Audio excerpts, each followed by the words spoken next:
The need for pastoral training in Latin America is huge. 90% of our pastors have never set foot on a seminary. My name is Gloria Fernandez. My husband and I have been training pastors since 2011. The Lord has blessed our ministry. We're now in Mexico all the way down to Panama. Well, God has given us a passion for the little pastors, those pastors who feel forgotten in the middle of the jungle, because we have seen what the proper tools of training can do. They feel empowered, they feel excited about going into ministry. It's just so exciting to see the change that they're making in their communities. Culture is so strong, not only Catholicism, but also the Mayan cultures and all the tribal influences make it harder. It's really a huge obstacle in training. So the main goal is to make that pastor understand that the gospel is counterculture. Although we're not ignoring the culture, but the gospel has to go over that culture.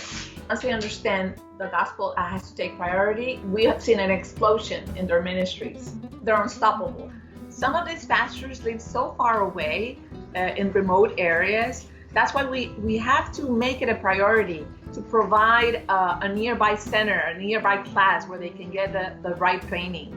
Some of the pastors live in the jungles and the mountains, and some ride their bicycles for hours, some walk, crossing rivers. They would do whatever it takes to get to the pastoral training site.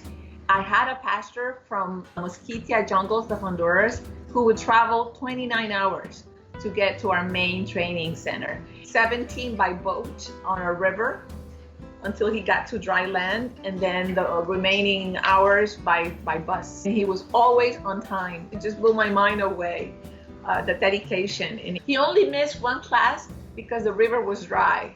So tell me if that's not passion and a deep desire for training. Even people in the cities, especially in the outskirts of the cities where there's lots of poverty, it's hard for them to attend a class, in the city where they have to invest a lot in transportation, food, and plus the materials. But if you take the training to them and tailor it to the needs of the community, that's where you see the change and the explosion.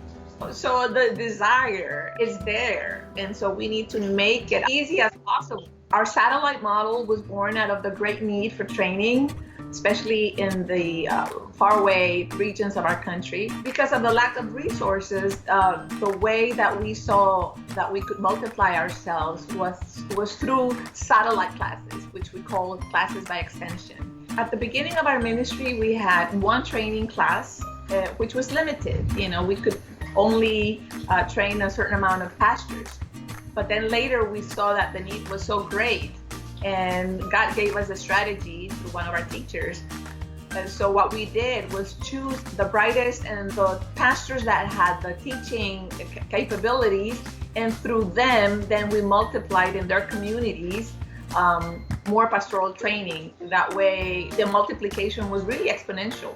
The way the classes looked, they were on site, taught by a well-trained teacher who was training local leaders that he knew that needed the training, and we would accompany them with supervision, more in-class materials. Most of the classes were like up in the mountains and faraway regions in the jungle, and even our neighborhoods that have a lot of crime. Through them, we were able to go to places that my little team could not go. We were able to provide the training on site through our graduates. Another thing we implemented was faculty development, training the trainers.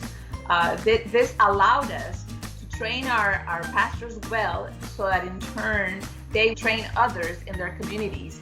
And so the explosion and the expansion was more evident, which is a component of training the trainers so that we can enlarge the circle of training. The way we designed it was that we would train the future teachers, the future trainers, 50% online, because many of them work and they don't have the time to come to class every week. And then the remaining 50% would be in classroom training. This training is directed to pastors who are already discipling others but would like to become certified teachers. Multiplication is key. It's key key to the growth, it's key to the expansion. Whether training hundreds of pastors or whether you have a small class of pastors, I think that the need is huge. The important thing is that we fill that void of training, and together, big or small, we can provide the pastors with the proper tools for effective ministry.